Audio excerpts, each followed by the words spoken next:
ឥឡូវនេះរថយន្ត pick up ទាំង4 model របស់យើងបានចុះស្តុកហើយ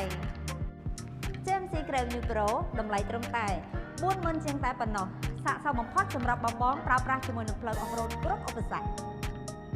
GMC Grand New Plus តម្លៃត្រឹមតែ 30,000 ជាងតែប៉ុណ្ណោះស័ក្តិសមបំផុតសម្រាប់បងប្អូនប្រើប្រាស់ជាលក្ខណៈគ្រួសារឬដំណើរកម្សាន្តតាមខេត្តជិតឆ្ងាយ